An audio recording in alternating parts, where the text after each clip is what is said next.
Y ya lo veíamos, el sistema frontal está presente en la región metropolitana, el que ha traído ya problemas con los semáforos, anegamientos, las precipitaciones otra vez, están siendo de gran afectación para la ciudadanía y de preocupación también para las autoridades, abriendo nuevamente la interrogante sobre cuán preparado está Santiago para enfrentar estos temporales. Queremos profundizar en este tema y vamos a tomar contacto de inmediato con María Victoria Soto, académica del Departamento de Geografía de la Facultad de Arquitectura y Urbanismo de la Universidad de Chile. ¿Cómo le va, María Victoria? Qué gusto saludarla. Buenos días, Raúl. Un Bueno, gusto saludarlo. ya vemos que la ciudad está resistiendo más o menos, ha llovido poco en Santiago. ¿Por qué nos pasa esto? ¿Por qué Santiago siempre tiene tantos problemas con la lluvia y el viento? A ver, lo primero es que tenemos nosotros que recordar que nosotros somos un país andino, que vivimos en la montaña, que vivimos en cuencas y que Santiago está en un fondo de valle, ¿ya? En ese sentido, todas las aguas que precipitan en las montañas, ya sea en el borde andino o en el borde costero, van a fluir hacia la costa o hacia el fondo de valle, que es donde nosotros vivimos. Dicho eso, igual es importante tener en cuenta que los fenómenos de precipitaciones más o menos intensos son fenómenos naturales y que los desastres que se producen y los inconvenientes en la vida cotidiana de las personas o en inundaciones, etcétera, tienen que ver no con las lluvias, sino que con la planificación de las ciudades probablemente en una no mejor de las planificaciones. En ese sentido, yo no soy muy experta en temas de inundaciones urbanas, pero si usted se fija, es el centro de Santiago que tiene un sistema de colector de agua lluvia de larga data, es un área que no sufre mayores inconvenientes. Son los barrios que han ido creciendo, ¿ya? Y ahí viene otro tema, es decir, bueno, lo que yo vi ahora en la mañana en las noticias son los lugares que se inundan y que se niegan frecuentemente cuando hay precipitaciones intensas. Lo que es importante ahora ver cuáles son entonces estos lugares que se van a inundar probablemente o se van a reactivar algunos cursos que han estado en estado de latencia durante este periodo enorme de megasequía, que a lo mejor se reactivaron en el año 23 y 24 y que podrían reactivarse durante el día de hoy, que se esperan de Sí, acuerdo a los modelos, eventos bastante intensos de precipitaciones, ya. sobre todo en el valle, eso es bien importante, en el valle y en la cordillera de la costa, ¿ya? Porque en la alta cordillera la isoterma está baja, por lo tanto estaría nevando Sí. principalmente. Entonces, yo creo que hay que preocuparnos, por ejemplo, del sector norte de Santiago, preocuparnos del sector de Lampa, Tiltil, Noviciado, de todo el sector de Batuco. María Victoria. Esos sectores, Sí, dígame, y disculpe. esto que usted nos describe, la ubicación geográfica, que estamos a la orilla de la cordillera, es evidente, la vemos todos los días quienes vivimos en Santiago. Esta afectación va a ser para siempre con los temporales, o si la ciudad invirtiera, canalizara, nos vamos a salvar de esto, porque uno tiene que ser justo con la historia que hemos vivido en Chile y ha habido un montón de obras de urbanización. Está toda la tragedia que tuvimos en su minuto en la quebrada de Macula, hace ya como 30 años, el año 93, se arregló el sector, hoy día no está tan afectado. El Mapocho, para qué decir, está canalizado. Si Chile invirtiera más plata en todo este tipo de obras, ¿nos salvaríamos de tener afectación por la lluvia o no hay vuelta? Porque Santiago está donde está. A ver, lo primero es que estamos, insisto, en una depresión de la cuenca. Ya, Ya, lo y eso no segundo hay es vuelta. que eso no hay vuelta. De hecho, el anticiclón lo tuvimos la semana pasada y tuvimos temas de contaminación, ¿no es cierto? Nada Sí, que hacer, ¿ya? Luego, sí, es verdad lo que usted dice. Eso significa entrar en obras de mitigación estructural, ¿ya? Las obras de mitigación estructural son obras públicas de gran envergadura. El tema es que eso solamente lo debiéramos hacer donde la ciudad ya está construida, ya está consolidada. ¿ya? Me tocó ver en la mañana el alcalde de Maipú que estaba hablando de todas las obras que se tenían que hacer para el tren a Melipilla, que la ruta Santiago, el camino a Melipilla no tiene evacuación de agua lluvia, etc. Eso amerita de todas maneras, pero por otro lado, Gabor, es sumamente importante que frente a los escenarios modelizados por el ambiente científico, de que vamos a tener eventos, estamos en un tiempo de variabilidad climática, de cambio climático y de eventos extremos.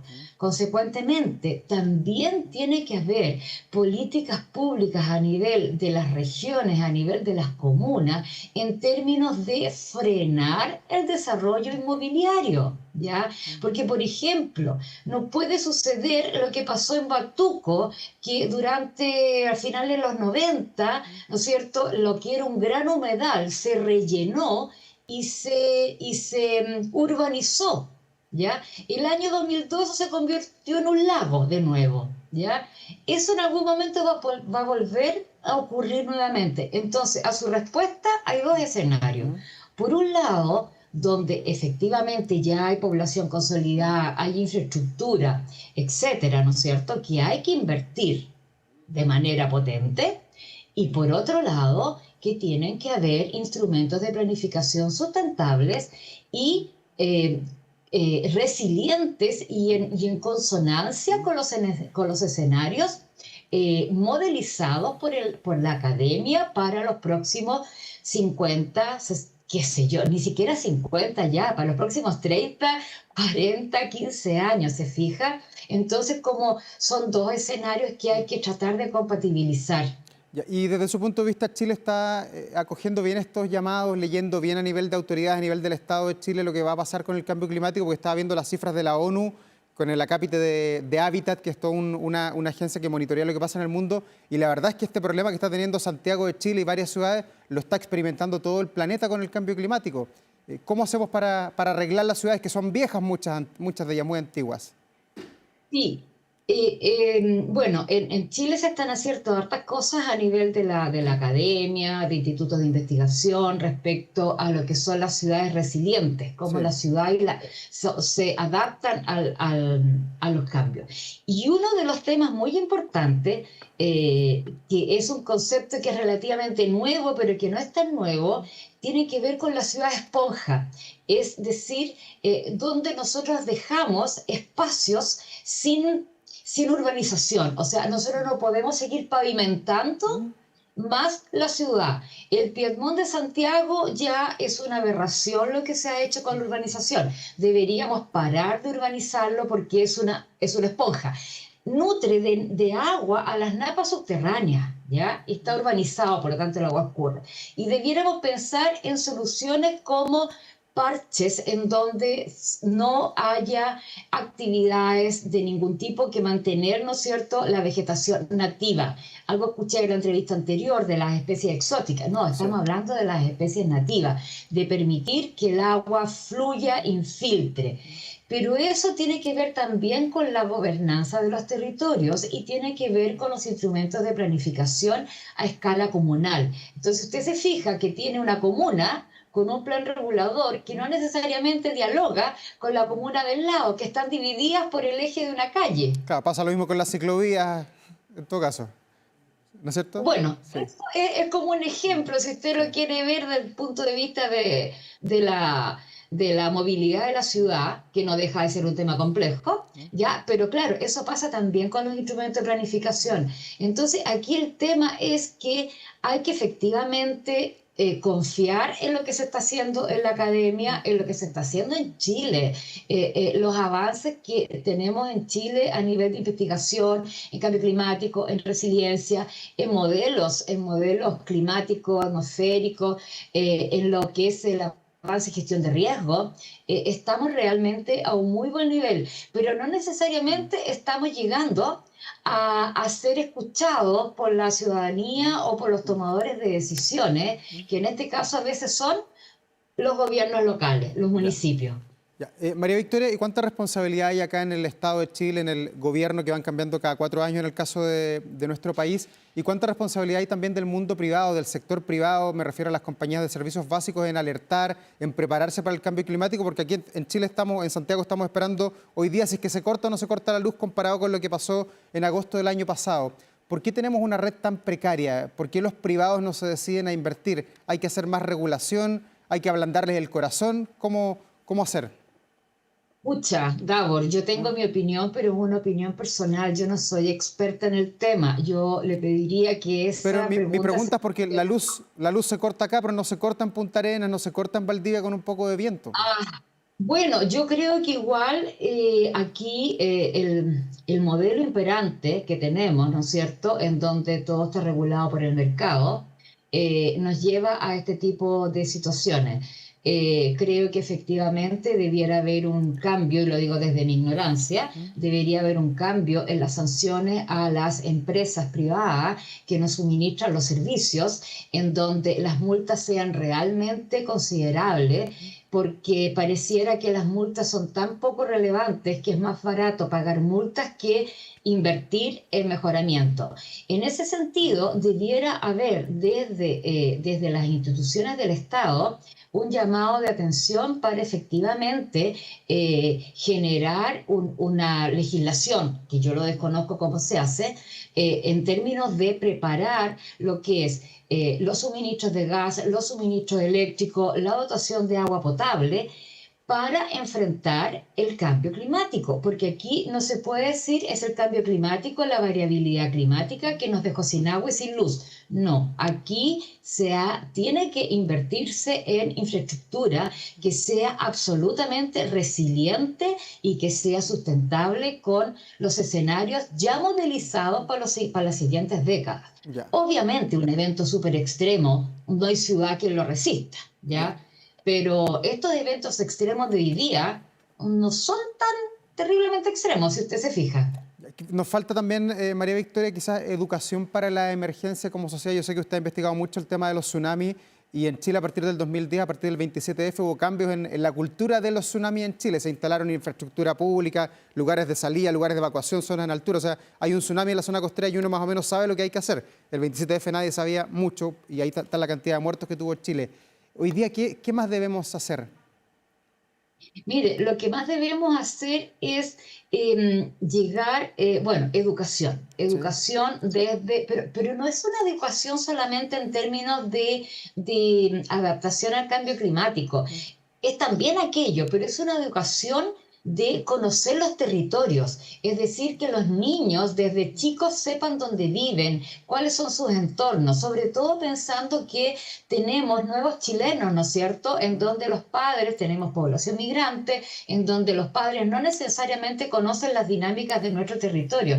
Entonces tenemos que volver a una educación básica y media en donde los niños en ciencias naturales, en las asignaturas que corresponda, se les enseñe lo que son el ciclo del agua mínimo, cómo cuidar el agua, cómo cuidar el suelo, y luego a reconocer los territorios, ¿ya? Por otro lado, viene también un tema que tiene que ver nuevamente, disculpe que sea reiterativa en aquello, que es con la gobernanza de los territorios. Los alcaldes tienen que estar en un diálogo constante, porque si un alcalde toma una decisión y el alcalde, por ejemplo, en un río, un alcalde de una comuna que está aguas arriba, las obras que él haga en su lecho del río va a perjudicar o va a afectar o va a tener un impacto en la comuna que está aguas abajo, ¿se fija? Sí. Entonces, esas situaciones tienen que estar en una gestión integrada de cuencas, en una gestión integrada de comunidades. Y lo otro que quería, que lo tenía aquí mencionado como torpedo, fíjese, es algo bien interesante que no se ha estudiado mucho, salvo cuando sucede, que es cómo las ciudades han ido creciendo a través de estos condominios, parcelas de agrado, y han ido invadiendo territorios como en la periferia rural. Y ahí que hay canales de riego, Y no hay canales, colectores. no colectores, Ya, pero no hay antiguos colectores, le canales. digo yo, que además no hay colectores. Gente se va a vivir a sectores Ah, donde el agua no, no escurre para ningún lado. Exacto, exacto, pero estamos hablando de los antiguos canales de riego de los campos. Entonces la ciudad se ha ido acercando a ellos y esos canales de riego quedan abandonados durante décadas. Y esos son los que se inundan. ¿Se acuerda el año pasado que hubo, creo que en Villa Alemana, una cosa así? Ese es un tema también muy preocupante, porque esas áreas, ¿no es cierto? Estoy pensando sobre todo nuevamente en el borde noroccidental de la comuna, en donde ha habido mucho crecimiento, hay algunos asentamientos informales que se han metido en los lechos del gran río Lampa y también en antiguos redes de drenaje natural de la laguna de Batuco y también de acequias de regadío que ya no están en funcionamiento y por lo tanto sin mantención y totalmente colmatadas y que se desbordan. Ya. María Victoria, y en el análisis que ustedes hacen en la academia, que me ha dicho que Chile está muy bien preparado, ha sido resiliente, ha creado centros de investigación, tiene uno maravilloso ahí en la Universidad de Chile. ¿De alguna manera Chile se puede comparar con otros países en el desarrollo que está teniendo? ¿O usted me va a citar alguna ciudad o un país que haya entendido quizás mejor este problema, que está haciendo obras, tenga infraestructura pública de mejor cuantía que la que tenemos hoy día en Santiago? Mire, la verdad es que nosotros a nivel de investigación estamos bastante bien. Como Sí. le dije, de ahí que eso derive a que haya necesariamente un diálogo con los tomadores de decisiones, con los instrumentos de planificación, con el mercado inmobiliario, que están avasallantes, ¿no es cierto?, en los territorios, eso cambia un poco. Yo diría que estamos avanzando hacia esos temas, pero tengo como ejemplo la ciudad de Medellín, la ciudad de Medellín y Colombia en general, en varias ciudades, en donde han tenido un desarrollo y una implementación de hartas medidas para la educación, la prevención, la socialización y la mantención, ¿no es cierto?, de quebradas, de laderas, etcétera. Yo diría que ellos siguen siendo Medellín, Manizales, en Colombia son ciudades bien potentes desde el punto de vista de la implementación que tienen en los temas de riesgo de desastre, en la resiliencia y en la mejoría, ¿no es cierto?, de los temas de ciudad. Porque ellos además tienen hartos temas, ¿ya? Entonces han logrado encontrar algunas vías de mitigación, de resolución de problemas y sobre todo, fíjese, de involucrar a la población en los temas, ¿ya? Eso también es muy importante, acompañado de educación. Pero son casos tal vez puntuales, ¿ya? Pero yo creo que hay que empezar con algo siempre. Sí, parte de los desafíos que nos quedan en nuestro país. Le agradecemos, María Victoria Soto, por esta entrevista, por ayudarnos a comprender lo que le pasa a Santiago, a nuestra capital. Ojalá que no tengamos consecuencias producto de este temporal. Que le vaya muy bien, que tenga un buen día. Gracias. Buen día igualmente. Hasta Muchas luego. gracias.